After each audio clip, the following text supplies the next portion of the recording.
Welcome to Tapestry Reassembled, Episode 4, as we continue our podcast series about what kinds of ideas a third presidential candidate could put forward in the 2024 election to solve the nagging problems that face the country.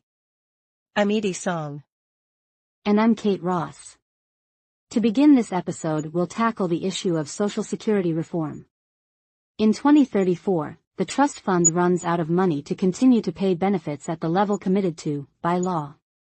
Some solution must be found, or benefits will be cut at least 20%.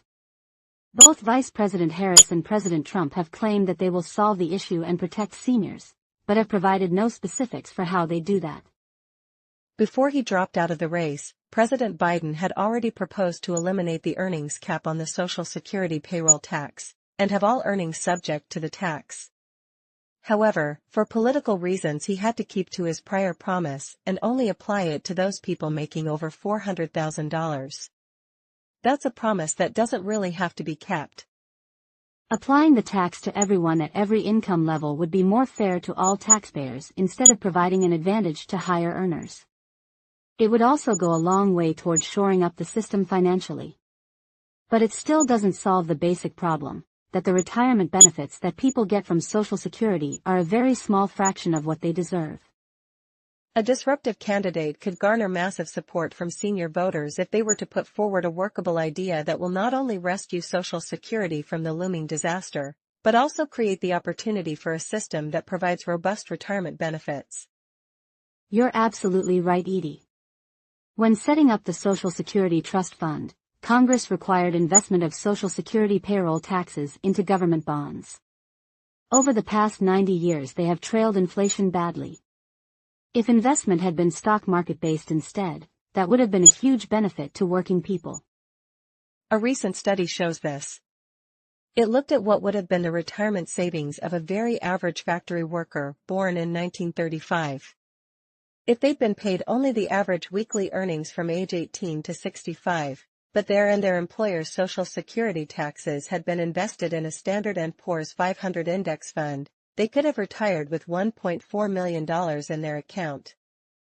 What's truly amazing is, the day after their retirement they could have started getting monthly retirement account checks equal to their full-time pay on the day they retired, and never run out of money. As most folks know, the typical Social Security benefit payment is about 35% of their full-time pay as of their retirement date under Social Security calculations. A similar worker born in 1959, again just making average wages in a typical factory or service industry job, would have $2.7 million in retirement savings today. And guess what happens if the stock market performs for the next 20 years as it has for the past 20 years? They would get monthly checks equal to their full-time monthly pay at the time they retired, could have that benefit increase annually at the rate of inflation, and in 2044 would have $12.2 million to pass along to their children. That sounds crazy, that the average Jose or Jamal or Shaniqua would have that much money, but it's simple compound interest arithmetic, and the power of the U.S. economy as reflected in the stock market.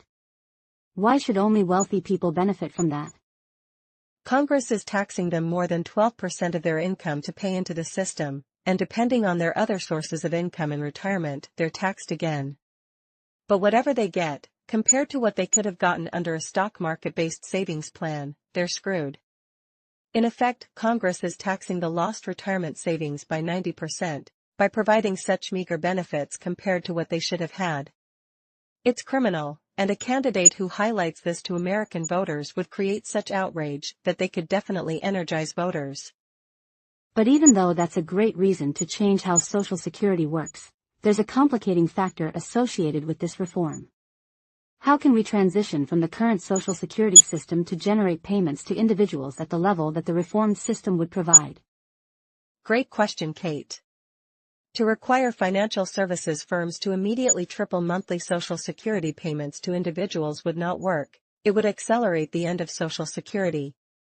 You can't magically create the investment returns that people should have gotten within just 10 or 15 years or less of retirement, so a phased transition has to be financed somehow. And the answer has two elements. First, for everyone aged 50 and over on the date that these reforms become law, their Social Security monthly payments will be as currently forecast, but will increase annually by the rate of inflation plus 2% until they reach the level intended. In other words, retirement monthly checks that equal the last monthly paycheck received before retirement, adjusted for inflation. Second, while the payroll tax will still be 13%, which means 6.5% from the employee and 6.5% from the employer, the contributions to the retirement plan will be 12% and the financial services companies will keep 1% to use to pay for the transition. That money, plus the growth that will come from investment in the stock market, plus the Social Security payroll taxes coming in, will be used to bridge the gap. Implementing it doesn't have to be immensely complicated though. Health and Human Services could create packages out of 100,000 random undisclosed Social Security numbers, and then auction off to financial services firms the right to provide those individuals with retirement account management. The financial firms would have to pass due diligence examinations by Treasury Department regulators and subject themselves to frequent reviews and audits to assure that citizens' interests are protected. What comes along with the package of Social Security numbers is a Treasury bond portfolio equal to all of the payments that those 100,000 people and their employers have paid in to date, escalated by the interest earned by the trust fund. Each financial firm would have the right to sell off 2% of that portfolio per year to generate the remaining funds needed to pay out benefits. The financial services firms who won each package would then take over making Social Security benefit payments to anybody who was getting them, according to the benefit increases discussed above.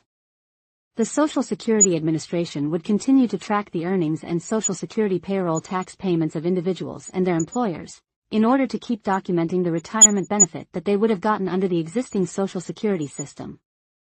Because the investment firms would have the ability to put the retirement funds into domestic stocks, the rates of return based on past performance of the stock market would be much higher than for government bonds. The structure is intended to assure that as time went by, the financial burden of paying out Social Security benefits would no longer rest on future generations of taxpayers. The Ponzi scheme nature of having current workers paying payroll taxes to fund the benefits payments to retired workers would be eliminated. And there's a huge benefit to American businesses, since the investment into those businesses will be massive. It will create an economic boom with opportunities for people and communities across the nation. The accounting picture for all of this may sound complicated, but in the end would be to the financial benefit of the federal government and to individuals. While there would be expenses to implement the program, the government would receive the auction revenues. Then, that's combined with tax revenues from the much higher stock market investment returns, when people are receiving their monthly benefits payments, as compared with negative tax revenue from the existing method of funding Social Security by issuing bonds.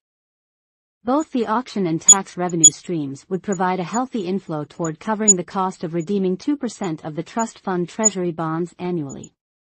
Plus, stretching the redemptions across many years would create a relatively lower impact on interest rates, reducing the portion of the federal budget that goes to interest on the national debt.